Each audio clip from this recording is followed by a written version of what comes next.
কাজের ব্যবস্থা না থাকায় প্রতিদিন বহু শ্রমিক গাইবান্ধা ছাড়ছেন। এলাকার লোকজন জানান, এখানে কোনো কলকারখানা না থাকায় বছরের এই সময় ধান রোপণের পর হাতে কোনো কাজ থাকে না শ্রমজীবী মানুষের। জেলায় কাজ করার মতো কোনো প্রতিষ্ঠান না থাকায় তারা বাধ্য হন বাইরে যেতে। শামীম আল শাম্মর তথ্য ও ছবিতে প্রতিবেদন।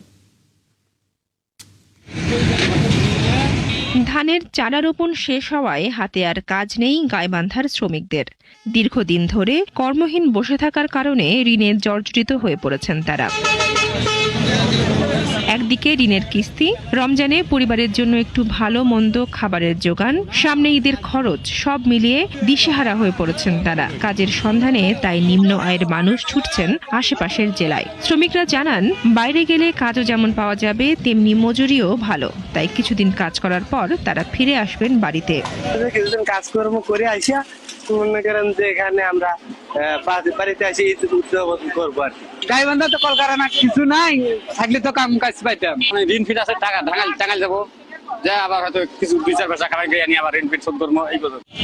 এরই মধ্যে প্রতিদিন 4 থেকে 5 হাজার শ্রমিক কাজের সন্ধানে যাচ্ছেন দেশের বিভিন্ন প্রান্তে, যে কারণে জেলার কেন্দ্রীয় বাস টার্মিনালে ভিড় বেড়েছে। কাউন্টার মাস্টাররা জানান, বেশিরভাগ শ্রমিকের কাছেই নেই গন্তব্যে যাওয়ার ভাড়া।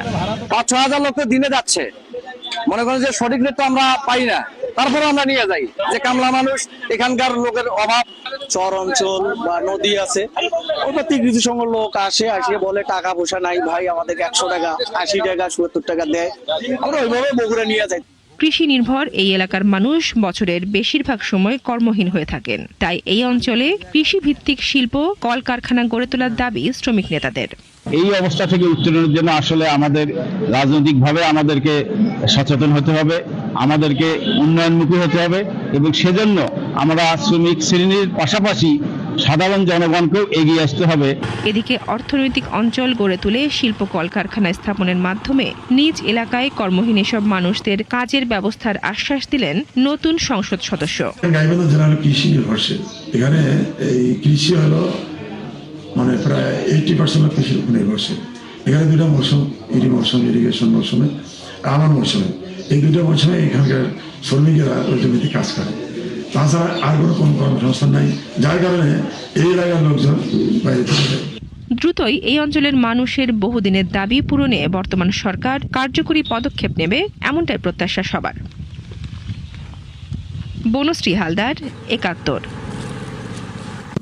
কাজের ব্যবস্থা না থাকা শ্রমিকদের গাইবান্ধা ছেড়ে যাওয়ার বিষয়ে বিস্তারিত জানাতে আমাদের সাথে এবারে যুক্ত হচ্ছেন সহকর্মী শামীম আল শাম্ম। শামীম, গাইবান্ধা ছাড়ার প্রসঙ্গে কি বলছেন শ্রমিকরা? এখনো পর্যন্ত আনুমানিক কত সংখ্যক শ্রমিক এলাকা ছেড়েছেন?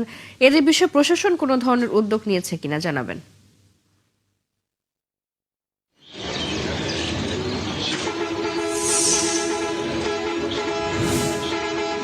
ধন্যবাদ চৈতি। গাইবান্ধার যে বিষয়টি আপনি বলছেন যে প্রশাসনের পক্ষ থেকে কি ব্যবস্থা নেওয়া হয়েছে, আসলে আমি প্রথমে আপনাকে জানিয়ে রাখি যে আমি গাইবান্ধা কেন্দ্রীয় বাস টার্মিনালে রয়েছি, যেখানে আর কিছুক্ষণ পরেই গাইবান্ধার বিভিন্ন অঞ্চল থেকে এই বাস টার্মিনালে এসে কিন্তু মজুররা শ্রমিকরা জড়ো হবে এবং বিভিন্ন জেলার বিভিন্ন দেশের বিভিন্ন প্রান্তে যাওয়ার জন্য তারা এখানে আসেন।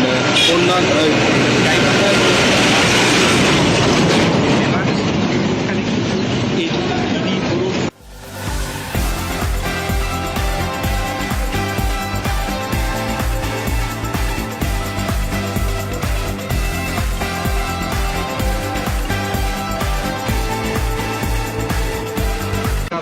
বিভিন্ন ঋণের জালে জড়িয়ে যায় এবং তাদের কিস্তি এই রমজান মাসে পরিবারের জন্য ভালো মন্দ খাবার, আসন্ন সামনে যে ঈদ আছে, ঈদ খরচের জন্যই কিন্তু তারা আসলে যে দেশের বিভিন্ন প্রান্তের পালিত হয়, সেখানে তারা গিয়ে পরিবার নিয়ে কাজ করে।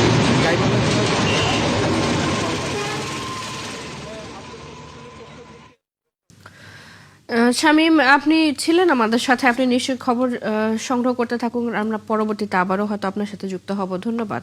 আমাদের সাথে গাইবান্ধা থেকে যুক্ত ছিলেন সহকর্মী শামীম আল শাম্ম।